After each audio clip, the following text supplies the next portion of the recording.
Sejak sekian lama, syarikat bukan Islam memomokkan agama kita. Mereka melarang penggunaan jawi, tapi di produk-produk keluaran mereka, mereka mengaburi mata umat Islam dengan penggunaan nama Melayu, memaparkan tulisan jawi di bungkusan. Sampai bila Malaysia akan terus terpalit dengan isu yang bagaikan barah yang tiada penghujungnya? Ikuti kisah ini.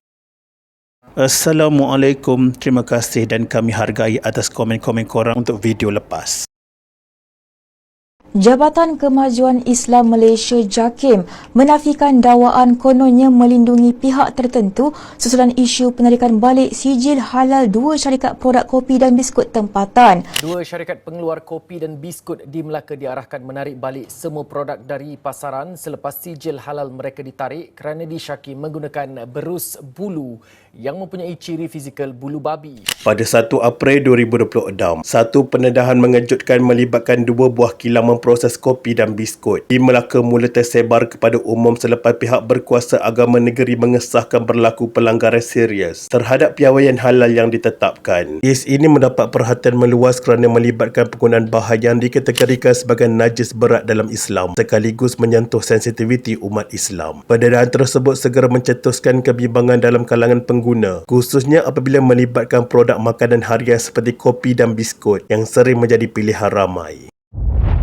Kronologi kejadian bermula lebih awal iaitu pada Januari 2026 apabila bahagian pengurusan halal Jabatan Agama Islam Melaka JAKIM menjalankan pemeriksaan berkala terhadap premis-premis pemegang sijil halal di negara itu. Pemeriksaan ini merupakan sebahagian daripada usaha pemantauan berterusan bagi memastikan setiap premis mematuhi sepenuhnya garis panduan halal yang telah ditetapkan oleh pihak berautoriti. Dalam operasi tersebut, pegawai penguatkuasaan JAKIM telah memasuki sebuah kilang memproses kopi dan biskut yang ketika itu masih memiliki sijil halal yang sah. Ketika pemeriksaan dilakukan, pegawai JAKIM mendapati pekerja kilang menggunakan sejenis berus yang diperbuat daripada bulu haiwan untuk membersihkan peralatan pemproses makanan. Penemuan ini segera menimbulkan keraguan kerana penggunaan bahan berasaskan bulu haiwan dalam industri makanan halal perlu melalui penilaian yang ketat. Pegawai bertugas tidak mengambil mudah perkara tersebut dan terus meneliti jenis serta sumber berus yang digunakan dalam operasi harian kilang itu. Hasil pemeriksaan awal menunjukkan terdapat kemungkinan bahan tersebut tidak mematuhi piawaian halal yang ditetapkan. Susulan penemuan itu, pihak JAKIM bertindak segera dengan menyita berus yang digunakan bagi tujuan siasatan lanjut yang lebih menyeluruh dan berasaskan bukti saintifik.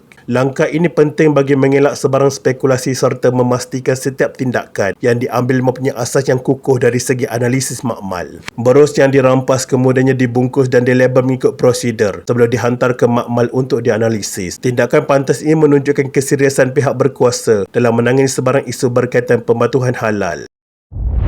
Berus tersebut kemudian dihantar ke Pusat Analisis Halal Malaysia MyHack yang terletak di Bandar Estate Nilai Negeri Sembilan untuk menjalani ujian forensik bahan. MyHack merupakan pusat rujukan utama negara dalam menjalankan analisis berkaitan bahan halal, termasuk mengenal pasti sumber haiwan dalam sesuatu produk atau peralatan. Proses analisis dilakukan mengikut teknologi serta kaedah saintifik yang mampu mengenal pasti ciri fizikal dan struktur bahan secara terperinci. Keputusan daripada analisis ini menjadi penentu utama dalam menentukan sama ada berlaku pelanggaran terhadap piawaian halal. Selepas melalui tempoh analisis yang teliti, keputusan makmal akhirnya diperoleh pada Mac 2026 sekaligus merungkai persoalan mengenai status sebenar berus tersebut. Keputusan itu mengesahkan bahawa berus yang digunakan dalam kilang berkenaan mempunyai ciri fizikal bulu babi yang diklasifikasikan sebagai najis mukhalazah dalam hukum Islam.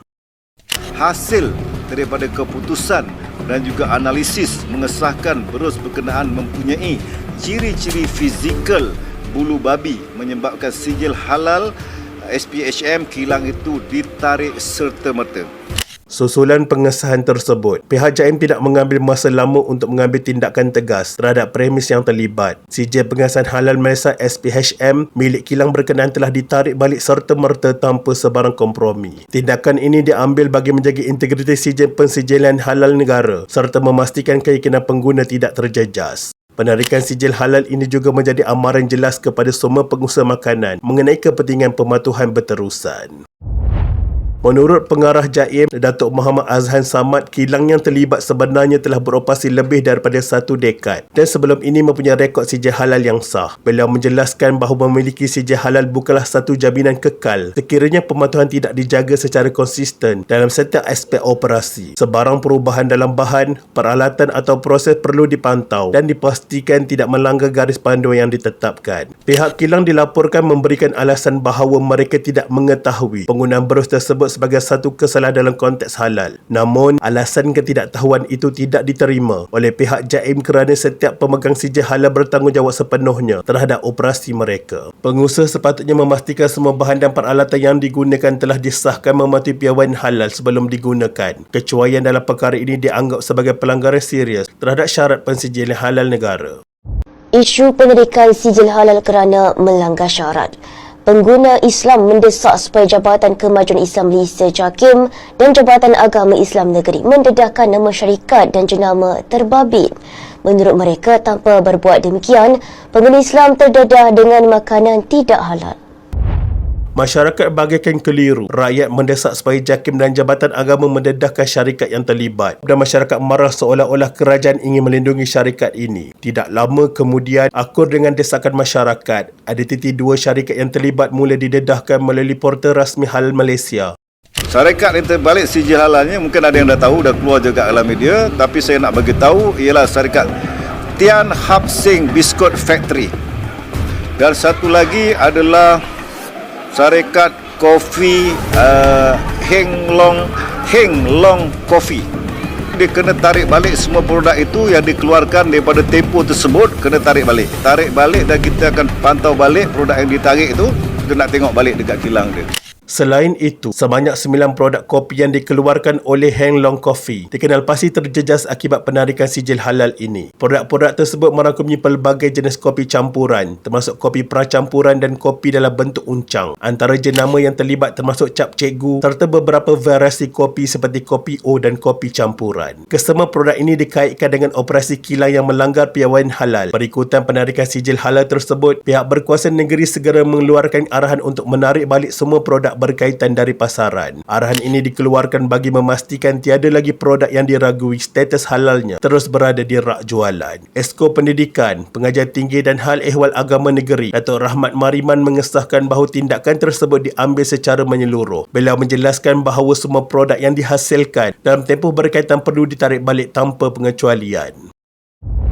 Kerjasama turut dijalinkan dengan Kementerian Perdagangan Dalam Negeri dan Kos Sara Hidup bagi memastikan penguasaan berjalan lancar. Pihak berkuasa tidak teragak-agak untuk merampas produk sekiranya masih dijual dengan logo halal tanpa kebenaran. Tindakan ini penting bagi mengelakkan penyalahgunaan sijil halal yang boleh mengelirukan pengguna. Walaupun sijil halal ditarik balik, kedua-dua syarikat tersebut tidak kehilangan lesen perniagaan mereka. Menurut Esko Kanan Negeri, Rais Yassin, tiada pelanggaran terhadap syarat lesen perniagaan yang dikeluarkan oleh pihak berkuasa tempatan. Kesalahan yang berlaku hanya melibatkan aspek pematuhan halal dan bukan lesen operasi perniagaan. Dalam masa yang sama, isu ini mula menjadi tular di media sosial dan mencetuskan pelbagai spekulasi dalam kalangan pengguna. Beberapa jenama lain turut dikaitkan secara tidak tepat dengan kes tersebut, sekaligus menimbulkan kekeliruan.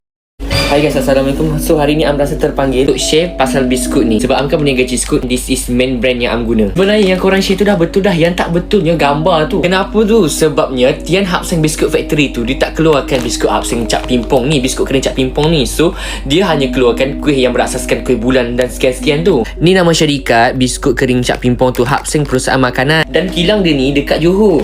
Tian Hap Seng tu dekat Melaka. Dah sah-sah dia punya syarikat pun berbeza. Okay, dia sebabkan Seng Hap Seng tu, korang kata biskut Hap Seng ni. Gambar tu yang silap tu. Kataan dalam gambar yang korang share tu memang betul dah tu. Lepas ini letak dua-dua gambar kan. Gambar kopi sebelah, gambar yang Tian Hap Seng keluarkan produk apa tu kan. Itu produk dia lain-lain, tak sama tu. Dah terang lagi jelaskan. Kalau tak jelas, kau pergi JAKIM, kau pergi tengok foto tu, kau pergilah tengok sendiri.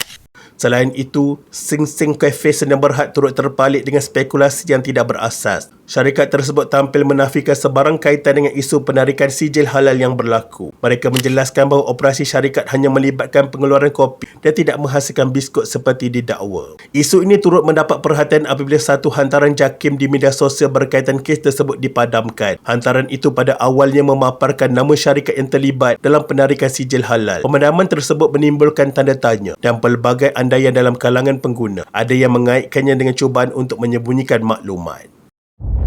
Isu ini isu yang besar. Berapa banyak sudah produk yang syarikat APEC ni keluarkan dan berapa ramai umat Islam dah beli produk mereka. Ini jelas ya kawan-kawan, syarikat bukan Islam sebenarnya tidak faham pun apa sebenarnya halal ini. Asal barang jadi duit, semua mereka langgar. Berpuluh tahun kilang bertapak di Malaysia, tapi sikap ignorance tu terlalu tinggi. Jika produk itu datang daripada umat Islam sendiri, seperti Ramli Food ataupun GISB, mungkin satu negara sudah pun heboh. Sekian, terima kasih.